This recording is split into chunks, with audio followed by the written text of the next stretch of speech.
Morning guys, how you doing? Good to see you, hope you're well. It's good to catch up with some of you last night, Tuesday night.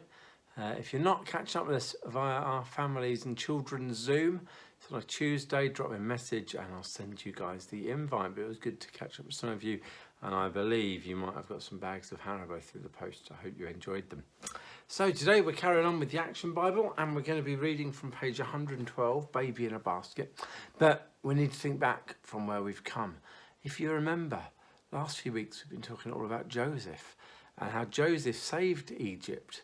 He was taken there as a slave, and God gave Pharaoh a dream, and Joseph interpreted it about the famine, and then Joseph's family came back, and his family ended up settling in Egypt, and they were called the Hebrews, the Hebrew people. And they're grown quite big.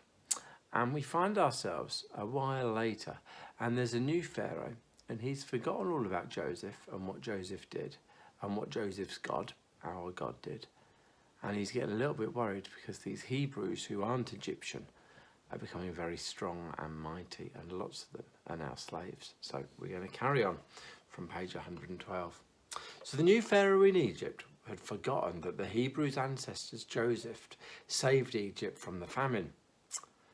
From his royal yacht on the Nile, the king frowns as he watches the Hebrew shepherds with their rich flocks. There's too many Hebrews in Egypt. If they had a war, they might turn against us. I must find a way to keep them from causing trouble. The next day, the king inspects a new building project. We need thousands more workers to get this job done. This sounds like the perfect job for the Hebrews. They will work as slaves. It will save us money, and then those foreigners won't be able to cause trouble. So from daylight to dark, Hebrew men and boys were driven from their homes and forced to work under the whip-cracking slave drivers. But with God's blessing, the Hebrews flourished and they grew stronger, even under the harsh conditions. We work them hard every day, but there are more Hebrews than before. The king will not be happy about this. When Pharaoh heard the report, I'll take care of the slaves. Throw every Hebrew baby boy into the Nile River. The cruel order is carried out. Hebrew mothers and fathers risked their lives to protect their sons, but the king's men never gave up in their search. Night after night, Amram, a Hebrew from the tribe of Levi, hurries home from work, afraid that the soldiers will have visited his home. Oh God, help us keep our new baby boy safe from the Egyptians. There's Miriam. The soldiers must not have come. Miriam was their daughter. Quickly, Amram enters the house and bolts the door shut. Surely God is with us. Our baby is 3 months old, and still Pharaoh's soldiers have not found him. God will help me find a way to save our son. The next day, Jochebed, the mother, prepares a little basket. Keep watch, Miriam. The basket is almost finished. If you look in the picture, you can see she's painting like tar onto the basket, which would make it waterproof. Then, carefully avoiding the Egyptian soldiers, she takes the basket and her tiny son to the river.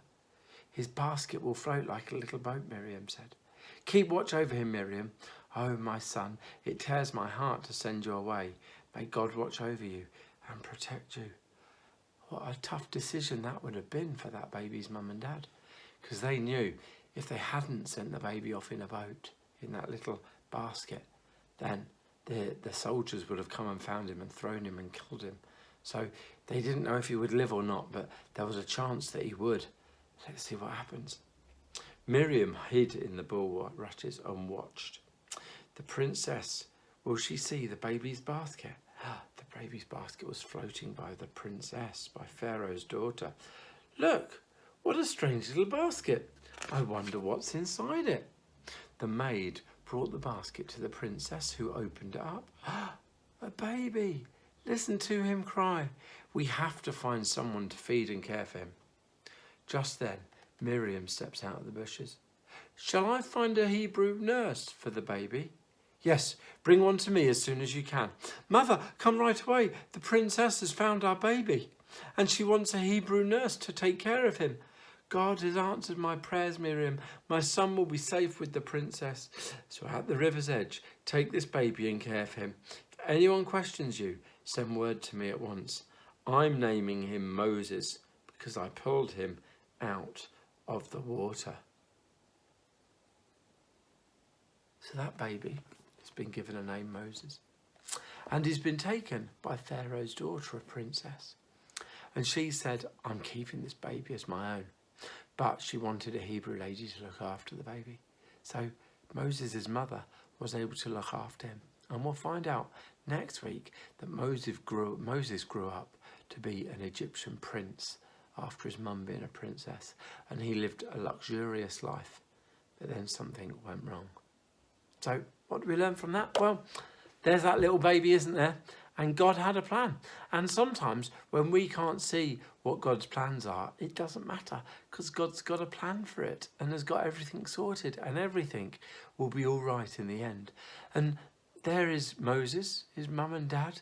Dad comes home from work every day wondering if the soldiers have taken the baby and killed the baby. And they were like, what do we do? Where is God in this? Where's there a plan? But God had a plan. And when they put that baby in the basket, it didn't just sail down the Nile, which has got crocodiles in. The crocodiles didn't eat him. The hippopotamuses didn't eat him. No. He was found by Pharaoh's daughter, the princess. And he was looked after and he was saved. And sometimes when we don't know what's going on and we're maybe worried about things, maybe if we can't see our mummies because of COVID, I know that a couple of you guys can't see your mummy. You can see her every day, but she can't stay in your house with you because of this COVID. I know some of you are at school and some of your friends might not be well. And it's all a bit worrying. But we know from the Bible that God has got everything sorted. God's got it all planned and God is there. Even though we're going, God, where are you? He's there. He might not make it immediately obvious to us, but he's there with us all the time. When we're at school, when we're at home, when we're lying in bed and we can't fall asleep, when we're in bed asleep, he's with us all the time. And he loves us and will look after us, just like how God looked after Moses in that story. So, I'll see some of you guys next Tuesday on the Zoom. If I don't see you on the Zoom, I'll see you next Wednesday when I do the next bit of this story. I'll see you next week. Have a good week. Bye.